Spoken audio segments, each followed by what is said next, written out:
പഹൽഗാം ഭീകരാക്രമണത്തിന് ശേഷം ഇന്ത്യ വലിയ തരത്തിലുള്ള സുരക്ഷകൾ വർദ്ധിപ്പിച്ചിട്ടുണ്ട് പല സ്ഥലങ്ങളിലും എന്നുള്ളതാണ്. ഇപ്പോൾ ഭീകരർക്കെതിരെ പഞ്ചാബിൽ സുരക്ഷാ സേനയുടെ വമ്പൻ ഓപ്പറേഷൻ നടത്തിയിരിക്കുകയാണ്. നമുക്കറിയാം, പഞ്ചാബ് കേന്ദ്രീകരിച്ചും അല്ലെങ്കിൽ ഇന്ത്യയുടെ അതിർത്തികൾ കേന്ദ്രീകരിച്ചുമാണ് ഭീകരർ മുഴുവൻ ഈ ഭീകരാക്രമണം ഇന്ത്യയിലേക്ക് നടത്തുന്നത് എന്നുള്ളത്. അതിന് ഇന്ത്യയിൽ നിന്നുള്ള കുറെ പാക് ചാരന്മാരും ചാരവനിതകളും ഒക്കെ അവർക്ക് സപ്പോർട്ടായി ഉണ്ട് എന്നുള്ളതും യാഥാർത്ഥ്യം തന്നെയാണ്. ഇപ്പോൾ പുറത്തു വരുന്ന വിവരങ്ങളുടെ അടിസ്ഥാനത്തിൽ പാക് ഭീകരരുടെ സംഘടനയുമായി ബന്ധമുള്ള 6 ഭീകരരെയാണ് ഇന്ത്യൻ സൈന്യം പിടിച്ചിരിക്കുന്നത്. പ്രതികൾക്കെതിരെ UAPAയും ചുമത്തിയിട്ടുണ്ട് എന്നുള്ളതാണ്. അതായത് പഞ്ചാബിൽ ഭീകരർക്കെതിരെ സുരക്ഷാ സേനയുടെ വൻ ഓപ്പറേഷനാണ് നടന്നിരിക്കുന്നത്.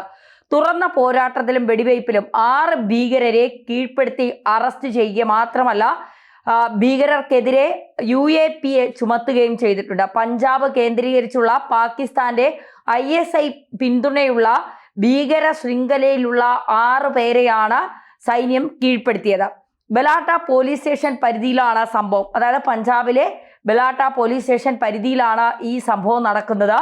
ബബ്ബർ ഹൽസ ഇന്റർനാഷണൽ എന്ന ഭീകര സംഘടനയുടെ ഒരു മൊഡ്യൂൾ തകർത്ത വെടിവയ്പ്പിന് ശേഷം മൊഡ്യൂളിലെ 6 അംഗങ്ങളെ പോലീസ് അറസ്റ്റ് ചെയ്തു. പഞ്ചാബ് DGP ഗൗരവ് യാദവ് ചൊവ്വാഴ്ച എക്സിലാണ് ഇക്കാര്യം പങ്കുവച്ചിരിക്കുന്നത്.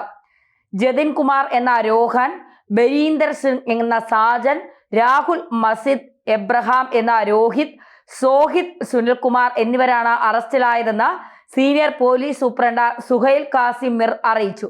ഗ്രാനേഡ് ഓപ്പറേറ്റീവുകൾ, ലോജിസ്റ്റിക് ധനസഹായം എല്ലാം ഇവർക്ക് ലഭ്യമാക്കിയിരുന്നത് പാകിസ്ഥാനിൽ നിന്നാണ്. ഇതിൽ പ്രതികളെ പിടികൂടാനുള്ള ഓപ്പറേഷനിൽ ജതിൻ കുമാർ പോലീസ് സംഘത്തിനെതിരെ വെടിയുതിർക്കുകയും പ്രതികാര വെടിവയ്പിൽ പരിക്കേൽക്കുകയും ചെയ്തു. അദ്ദേഹം ഇപ്പോൾ ബട്ടാലയിലെ സിവിൽ ആശുപത്രിയിൽ ചികിത്സയിലാണ്. ഈ ജിതിൻ കുമാറിൽ നിന്ന് 30 ബോർ പിസ്റ്റൾ കണ്ടെടുത്തിട്ടുണ്ട് എന്നാണ് പുറത്തു വരുന്ന വിവരങ്ങൾ.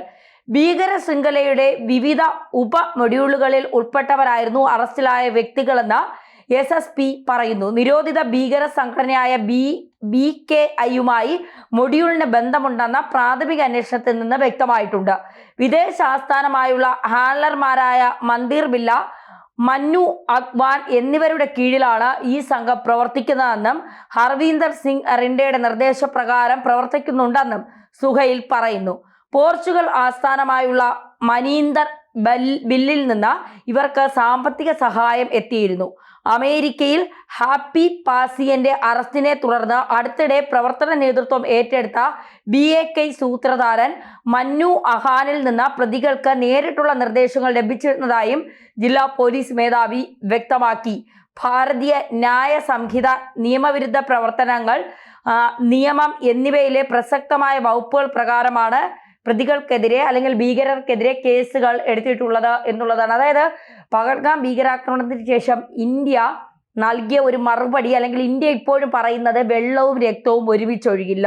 നിങ്ങൾ ഭീകരവാദികളെ പറഞ്ഞു വിടൂ, അല്ലെങ്കിൽ ഭീകര ക്യാമ്പുകൾ തല്ലി തകർക്കൂ, എന്നിട്ട് നിങ്ങൾ സാധാരണക്കാരെ പോലെ നിങ്ങൾ ഭരണം നടപ്പിലാക്കി നിങ്ങൾ ജനങ്ങൾക്ക് വേണ്ട വികസനങ്ങൾ നൽകിക്കൊണ്ട് ജീവിക്കൂ.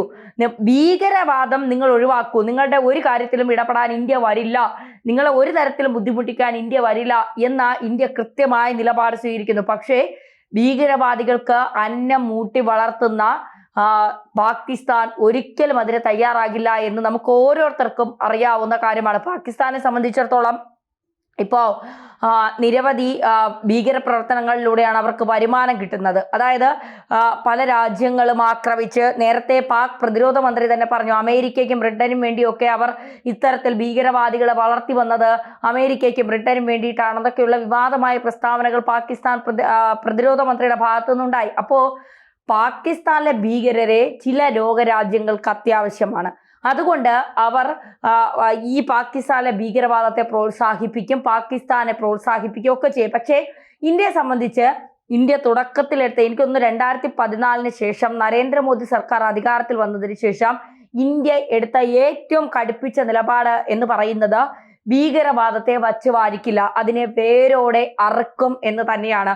നമ്മൾ ഉറി ആക്രമണവും നമ്മുടെ സർജിക്കൽ സ്ട്രൈക്കും ഒക്കെ പാകിസ്ഥാനേറ്റ കനത്ത പ്രഹരമായിരുന്നു. പിന്നെ കുറെ കാലം പാകിസ്ഥാനിൽ നിന്ന് ഭീകരരുടെ ഒരു പ്രശ്നമൊന്നും ഇന്ത്യക്ക് ഉണ്ടായില്ല. പക്ഷേ ഇന്ത്യയിൽ ഇരുന്നു കൊണ്ട് തന്നെ ചിലർ പാകിസ്ഥാനെ സഹായിക്കാനായി രംഗത്തിറങ്ങിയപ്പോൾ പാകിസ്ഥാനിൽ നിന്ന് കുറെ പേർ ഇന്ത്യയിലേക്ക് നുഴഞ്ഞു കയറി ഇന്ത്യയിലെ സമാധാനം ഇല്ലാതാക്കാനും നമ്മുടെ 26 പേരുടെ ജീവൻ എടുക്കുന്നതിന് വേണ്ടിയിട്ടുള്ള തയ്യാറെടുപ്പുകളും പദ്ധതികളും നടത്തി പഹൽഗാമിൽ അവരെത്തി നമ്മുടെ 26 സഹോദരന്മാരുടെ ജീവൻ എടുത്തു.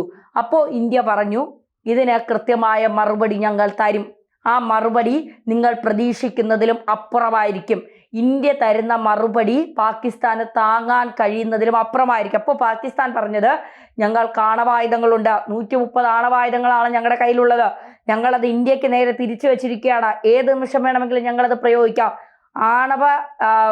ആണവായുധമുള്ള 2 രാജ്യങ്ങൾ തമ്മിൽ ആണവായുധം പ്രയോഗിക്കണമെങ്കിൽ അതിനൊരുപാട് നിബന്ധനകളുണ്ട്. ആ നിബന്ധനകളിലൂടെ മാത്രമേ ആണവായുധം പ്രയോഗിക്കാൻ പറ്റൂ എന്നുള്ളത് മണ്ടന്മാരായ പാകിസ്ഥാൻ അറിയില്ലെങ്കിലും ഇന്ത്യക്ക് നന്നായിട്ട് അറിയാം. അപ്പോൾ ഇന്ത്യ പറഞ്ഞു, ധൈര്യമായി പ്രയോഗിച്ചോളൂ, ഞങ്ങൾക്ക് പ്രശ്നമില്ല എന്ന്. അതിനുശേഷം കിർനാക്കുന്നിൽ ഒളിപ്പിച്ചു വെച്ചിരുന്ന ഭീകര കേന്ദ്രത്തിന്റെ ഒരു ഭാഗം ബ്രഹ്മോസ് മിസൈൽ എത്തിയിട്ടുണ്ട് എന്നുള്ള അൺഒഫീഷ്യലായിട്ടുള്ള ചില വിവരങ്ങൾ പുറത്തു വന്നു. അതായത് സർക്കാർ അത് ഇതുവരെ സ്ഥിരീകരിച്ചിട്ടില്ല. ബ്രഹ്മോസ് മിസൈൽ അവിടം വരെ എത്തിയെന്ന് പാകിസ്ഥാന് മനസ്സിലായി. പാകിസ്ഥാൻ അതോടുകൂടി ഭയന്നു. നൂർഖാൻ വിമാനത്താവളം ഒക്കെ തവിട് പൊടിയാക്കി കഴിഞ്ഞു ഇന്ത്യ ആ സമയത്ത്. ഇതൊക്കെ നമ്മൾ അറിഞ്ഞതും കേട്ടതുമാണ്. ഇപ്പോൾ പഞ്ചാബിലുള്ള ഭീകരരെ 6 ഭീകരരെയാണ് പിടിച്ചിരിക്കുന്നത്. ഇത് നമുക്കൊരു ഓപ്പറേഷൻ ട്വിസ്റ്റ് എന്ന തരത്തിൽ പറയാം. കാരണം ഈ 6 ഭീകരരും പഹൽഗാമിൽ വന്നവരാണോ എന്നുള്ളൊരു സംശയം ഇപ്പോൾ എല്ലാവർക്കും നിലനിൽക്കുന്നുണ്ട്. പഹൽഗാമിൽ ഭീകരാക്രമണം നടത്തിയ ഭീകരർ എവിടെ എന്നുള്ളൊരു ചോദ്യം ഇപ്പോൾ ലോക രാജ്യങ്ങൾക്കിടയിൽ നിന്നും അല്ലെങ്കിൽ ഇന്ത്യയിലെ തന്നെ പലരും ഇന്ത്യൻ സർക്കാരിനോട് ചോദിക്കുന്നുണ്ട്. അതിന്റെ മറുപടി ഇന്ത്യ ഇതുവരെ പുറത്തുവിട്ടിട്ടില്ല, ഇന്ത്യ പറഞ്ഞിട്ടില്ല എന്നുള്ളതാണ് യാഥാർത്ഥ്യം. ഇന്ത്യ അത് പറയുന്നത് വരെ നമുക്കാർക്കും അക്കാര്യത്തിൽ ഒരു ചില ഊഹങ്ങൾ, ചില കാര്യങ്ങൾ ഇങ്ങനെ ഊഹിച്ചെടുക്കാനേ പറ്റൂ. മോദി സർക്കാരിനെ കുറ്റം പറയാനേ പറ്റൂ.